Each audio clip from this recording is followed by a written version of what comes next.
విక్రమ్ టీవీకి సబ్స్క్రైబ్ చేయండి. Subscribe to Vikram TV. Subscribe to Vikram TV.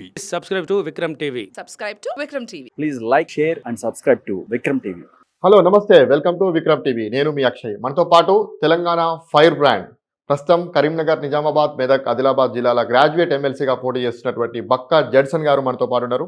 వారిని ఎమ్మెల్సీ ఎన్నికల గురించి, దాంతోపాటు తెలంగాణలో ప్రస్తుతం జరుగుతున్న సమకాలీన రాజకీయ అంశాలపైన వారితో మాట్లాడే ప్రయత్నం చేద్దాం. నమస్తే బక్కా జడ్సన్ గారు. నమస్తే బ్రదర్. బాగున్నారా? బాగున్నా బ్రదర్. ఎట్లా ఉన్నది? ఎమ్మెల్సీగా కంటెస్ట్ చేస్తున్నారు, ఎట్లా జరుగుతుంది ప్రచారం? ఏ రకంగా ఓటర్స్ ని అప్రోచ్ అవుతున్నారు? బ్రదర్, నేను గతంలో లాస్ట్ ఒక 10 months బ్యాక్ ఒక ఎమ్మెల్సీకి పోటీ చేసిన. అది వరంగల్, నల్గొండ, ఖమ్మం. అది అసలు ఎలక్షన్ ఎట్లుంటది, ఎట్లా పోవాలి, నాకు కొత్త కంప్లీట్ డిఫరెన్స్. నాకు నామినేషన్ అయ్యనికి రాలే. ఓకే, లాస్ట్ టైం నామినేషన్ వేయనికి రాలే. సెకండ్, నేను ప్రతి మీటి కలెక్టర్ ఎప్పుడు పిలిచినా పోయినా. అంటే కలెక్టర్ ఆఫీస్ గా నామినేషన్ లో 10 సార్లు కలిసిన. 10 days వేస్ట్. నంబర్ 1. మేనిఫెస్టో ఒక 4 పేజీలు రిలీజ్ చేసిన, ఒక్కొక్క జిల్లా పైన నేను చదివి. తర్వాత నేను ఫేర్ గా ఓటర్లను మామూలుగా గ్రౌండ్లలో కలిసి అట్లా చేసిన. కానీ అది ప్రాపర్ కాదని తర్వాత తెలిసింది. నేను చూజ్ చేసుకున్న నియోజకవర్గం కూడా తప్పు. ఎందుకంటే 2 కూడా నాకు గురించి ఎంత అవగాహన లేదు. ఒకటి నల్గొండ వచ్చి ఇటు ఆంధ్ర బార్డర్ ఉంటుంది, ఇది ఇటు బార్డర్ ఉంటుంది. కాకపోతే ఓటర్ పల్స్ ఎట్లా ఉంటుంది, ఏంది ఉంటుంది అనేది ఒక అవగాహనకు వచ్చిన. అసలు ఎలక్షన్ ఎట్లా రన్ చేయాలనేది పర్ఫెక్ట్ గా. ఈసారి నా నామినేషన్ ఫస్ట్ నామినేషన్ కరెక్ట్ కొట్టేసిన. సెకండ్, మా వాళ్ళు నాకు బీఫామ్ ఇచ్చిన వాళ్ళు బలవంతం చేస్తే వాళ్ళు వేసుకున్నారు. ఏ పార్టీ నుంచి పోటీ చేస్తున్నారు ప్రెసెంట్? నేను విద్యార్థి రాజకీయ పార్టీ. ఓకే. అంటే నేను చూజ్ చేసుకున్నా. వేరే వాళ్ళు నన్ను ఆఫర్ ఇచ్చిండ్రు, వేరే పార్టీలు ఆఫర్ ఇచ్చినా కానీ నేను విద్యార్థి అనే టైటిల్ ఉంది, దీనిపైన చర్చ ఒకటి జనంలో జరగాలి, విద్యార్థులు రాజకీయాలు రావాల్సిన అవసరం ఎందుకున్నా అనేది ఒక చర్చ జరగాలనే ఉద్దేశంతో ఆ పార్టీకి వెళ్ళి నామినేషన్ వేసిన. ఈ రోజు నామినేషన్ వేసిన కాన్సెల్, సీరియల్ నంబర్ కాన్సెల్, ప్రతిదీ ఎట్లా ఉండాలని నేను డిసైడ్ చేసుకున్న దాని ప్రకారం నేను ఎలక్షన్ మూవ్మెంట్ అవుతున్నా. అందుకని ఇలా నా సీరియల్ నంబర్ 6 వచ్చింది.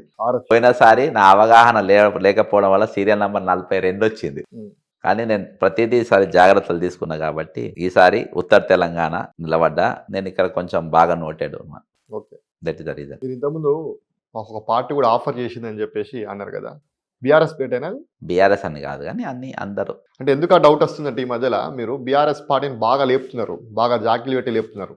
కేటీఆర్ని కానీ బీఆర్ఎస్ పార్టీని కానీ వాళ్ళే ఆఫర్ చేసారు, మీరు ఎమ్మెల్సీగా పోటీ చేయడానికి ఇంకా వాళ్ళే ఉన్నారు అనేటువంటి కొంత చర్చ అయితే జరుగుతుంది, కొంత అనుమానాలు కూడా వస్తున్నాయి దాని మీద. బ్రదర్, నేను బీఆర్ఎస్ పైన దాదాపు 179 కేసులు వేసిన. అందులో కాళేశ్వరం తీసుకో, అప్పులు తీసుకో, అప్పులలో ఏమేమి కుదబెట్టిండ్రు, ధరణి అనే దానికి ఆఫీస్ ఉండదు, వెబ్సైట్ ఉండదు, నంబర్ ఉండదు, ఇలాంటి అనేకమైన కేసులు వేసిన. ఈరోజు కాంగ్రెస్ పార్టీ అధికారం రాగానే నువ్వు చేయాల్సిన పని ఏంది? గొర్రెల స్కామ్ కేసు ఏమైంది? గొర్రెల స్కామ్ ఎందుకు మూసేసిండ్రు? కేటీఆర్ కార్ రేసింగ్ 55 కోట్ల వరకు పైన మీరు ఏది ఏసీబీ కేసు వేస్తారు. కాళేశ్వరం మీద కమిషన్ ఎందుకు వేస్తారు? విజిలెన్స్ ఎందుకు వేయలే? కాంట్రాక్టర్ మేఘా కృష్ణారెడ్డితో మీరు కలిసి ఉన్నారా? ఎవరు కలిసి ఉన్నారు? మేఘా కృష్ణారెడ్డికి మళ్ళీ Kodangal, Narayanpet lift irrigation work ఎట్లా ఇస్తారు? మేఘా కృష్ణారెడ్డి అనేటోడు తెలంగాణకు ఈస్ట్ ఇండియా కంపెనీ లెక్క వచ్చిందని చెప్పేసి రేవంత్ రెడ్డి అనలేదా? అన్నటువంటి ఆ కమిటీపై ఆ కమిషన్ ముఖ్యమంత్రి కాగానే నువ్వు ఆయనను తీసుకొని వచ్చి నీవు సొంత ఊరికి తీసుకుపోయి ఈరోజు 1450 కోట్లు ఉన్న వర్క్ను ఎగ్దమ్ 4350 కోట్లకు వర్క్ అంచనా పెంచి రాఘవ కన్స్ట్రక్షన్కు సగం, మేఘా కృష్ణ సగం కేక్ పంచినట్టు పంచి మీరు ఏ విధంగా ఇస్తారు? ఈరోజు మేఘా కృష్ణారెడ్డితో కలిసి ఉన్నారు ఎవరు? కాబట్టి ఈరోజు మీరు అంటున్నారు కదా, opposition brother, opposition is with the people. మొన్న కాంగ్రెస్ పార్టీతో ఉండే, ఈరోజు బీఆర్ఎస్ తో ఉంటాం. ఇవాళ అధికారం పోయినాక మీ దొంగలు కావచ్చు, మొన్నటిదాకా వీళ్ళ అధికారంలో దోపిడీ చేయొచ్చు. కానీ voice of the people is opposition. Opposition దగ్గర తుపాకు ఉండదు, ఆపోజిషన్ పవర్ ఉండదు. మొన్న కేటీఆర్ను వాళ్ళు ఏసీబీ వాళ్ళు రమ్మంటే వచ్చిండ్రు, పొమ్మంటే పోయినరు. ఈడీ వాళ్ళు రమ్మంటే వచ్చిండ్రు, పొమ్మంటే పోయినరు. అంటే ఇక్కడ ఏందనంటే ఆపోజిషన్ అంటే బలహీనుల తరపున మాట్లాడతారు. పవర్లో పోయినాక మళ్ళీ ఎక్కొచ్చు. ఇవాళ కాంగ్రెస్ పార్టీ రంగులు మార్చినట్టు. కానీ ఇవాళ నేను ఆపోజిషన్ ఎందుకు కాపాడాలంటే, ఆపోజిషన్ ఇవాళ పవర్ ఉన్నోడు ఇల్లు కూడా కొడుతుంది, పవర్ ఉన్నోడు నీకు అడ్వర్టైజ్మెంట్ కంపెనీల బతుకులు రోడ్ల పైన వేస్తుంది. ఈరోజు పవర్ ఉన్నోడు పేదల భూములు గుంజుకుంటాడు. నేను అసెంబ్లీలో లేను, అసెంబ్లీతో మాట్లాడియాలి. అపోజిషన్ అంటే బీఆర్ఎస్ పార్టీ కాదు కదా, బీజేపీ కూడా ఉంది కదా. మరి నేను మహేశ్వర్ రెడ్డి దగ్గర పోయినా కదా, బీజేపీ ఆఫీసులో పోయినా కదా, ఆ వీడియోలు ఎందుకు బయటకు వస్తలేవు? నేను కేటీఆర్ని ఎక్కడ కలిసి నేను బీజేపీ ఆఫీసులో పోయినా.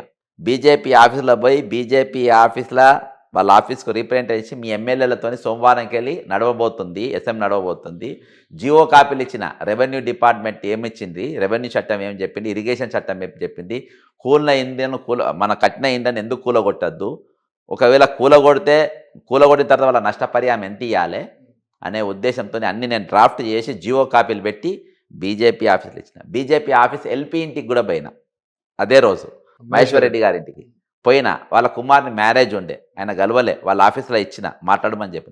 అక్కడికి వెళ్ళి నేరుగా బీఆర్ఎస్ ఆఫీస్కి వచ్చిన. అనుకోకుండా ఆయన అక్కడ ఉండే, మా దాసోజు శ్రవణ్ మా మిత్రుడు కాబట్టి ఆయనకే చెప్పన్నానని లోపలి తీసుకుపోయిండు. తీసుకపోతే ఆయనకు ఎక్స్ప్లెయిన్ చేసిన ఫొటోసే ఉంటాయి డాక్యుమెంట్లే. ఉన్నప్పుడు నేను మాట్లాడినా, అన్న మీరు నష్టపరిహారం అడగాల్సిన అవసరం ఉన్నది అని చెప్తే ఆయన తీసుకుంటూ వాళ్ళ ఎమ్మెల్సీలతో మాట్లాడించాడు. అదొక సబ్జెక్ట్. అయితే ఈరోజు నేను ఒక్కరిని కాదు, నేను ఈరోజు అందరినీ కలిసిన. ఎంఐఎం వాళ్ళతోనే ఉన్నది. కాంగ్రెస్ పార్టీ ఎంఐఎం వాళ్ళ ఇండ్లు వాళ్ళ కాలేజీలు కాపాడుకునే పరిస్థితుల్లో ఉన్నారు. నేను పోయింది హైదరాబాద్ తరఫున పోయినా. నేను పోయిందంటే బాగా చెప్తా పోతాను.